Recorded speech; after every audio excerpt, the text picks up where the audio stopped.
What is going on, guys? Today we're going to be doing an overview and test of this GOOLOO jump starting unit that was supplied to me by them to do this review, but I am going to keep it unbiased, give you my honest opinion, go over everything, and then try it out. The GOOLOO jump starter also has 8 different smart safety protections to keep you from damaging anything while operating it. It's 3 very simple steps. It also lists on the back of the unit, same right here. You'll hook it up positive to positive, ground to ground. You'll get the battery percentage and it'll have a solid ready light, and then you'll try to start the vehicle. Also says that right here. And it also lists a couple of specs on the back side of it, as well as any error messages you might get, what's causing the error message, and how to fix the error, depending on the X, the beeps, and the numbers.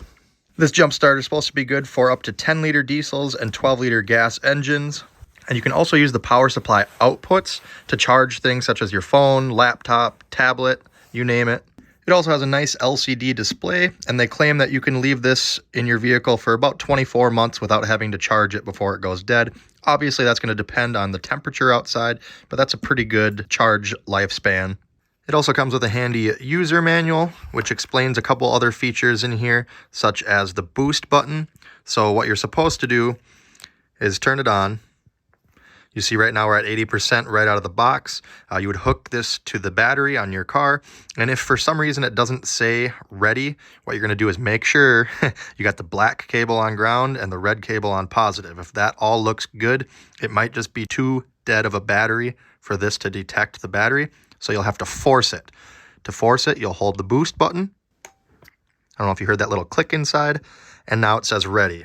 This will manually override it and supply power to the battery so you can try to start the vehicle.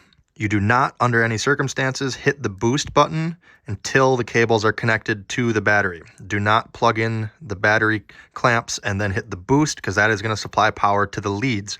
If the leads touch each other, it can spark and wreak havoc on this unit. So you don't want to do that. Only push this once everything's connected if it doesn't smart connect. And as you can see, it powers off on its own after a few minutes. While the unit is powered up, you can hold the power button down and you'll get a pretty bright flashlight. It's actually pretty darn bright. And then if you tap it again, you'll get kind of an SOS. Tap it again and it's a constant strobe. Tap it again and it shuts off. And on the opposite end of the unit from the light, you'll have this little rubber flap. Go ahead and pull that down, and you have all of your power ports on the cover. It's nice and handy. It says what each port does. So here, the far left is your engine 12 volt. That's where your clamps for the battery will hook up. Right here, you have the DC out.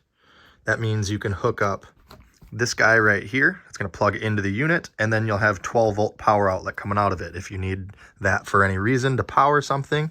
You also have USB out, and it comes with this right here, USB, I believe it's a type A on the one end and USB type C on the other end. We have another one here that's USB type C on both ends. And then we have this one right here. This is to charge it. It's your car charger. It'll plug into your 12 volt outlet in your car. And on the other end is USB-C that will plug in right here to the in, and that will charge the unit if you want to charge it in your vehicle as opposed to wall power. You also notice that there is another USB 3.0 right here on the side, so that way you can still charge other devices while this is charging the jump unit.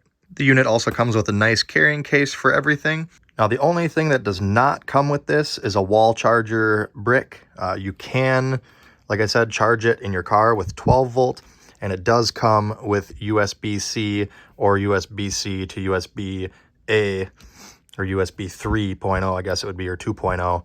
You can plug those into this and then plug it into a wall charging brick that you already have. Just make sure that it's rated for a low enough wattage or amperage. It says 1.2 hours with a wall charger to fully charge this. And in the instructions here also lists what all the display icons mean if you have any issues there.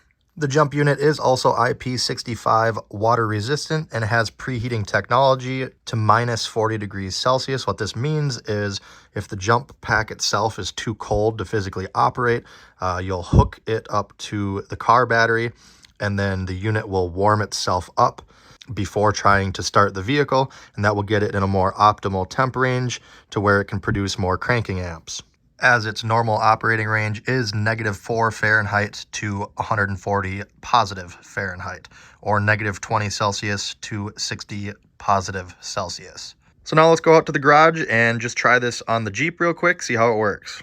A lot of newer vehicles have multiple connections going on at the batteries. So as you see here, I can see the ground, but not the positive.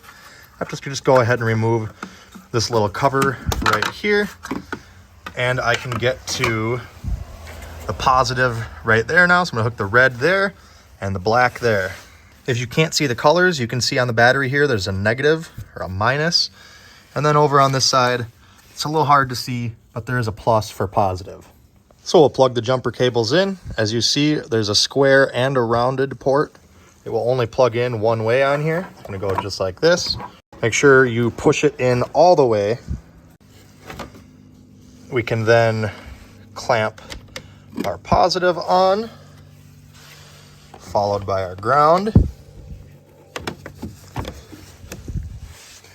It automatically powered up, and it did automatically go to ready. Like I said, if the battery was so dead that it doesn't say ready, you'll hold the boost button down. It'll internally bypass it and go to ready for you. You need to have this solid ready before you try to start it. Now that we're here, all we gotta do is start it.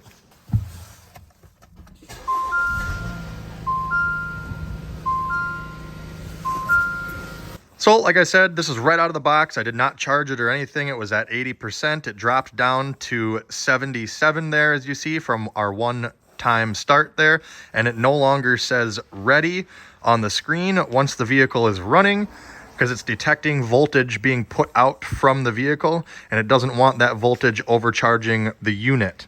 So it therefore disconnects internally. The ready light goes away. That way it does not damage the jump pack.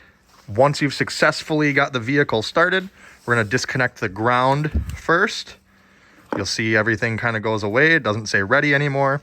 We've broken the circuit, and then remove the positive. Get this out of the way. Reinstall any pieces you maybe had to remove to get to the battery.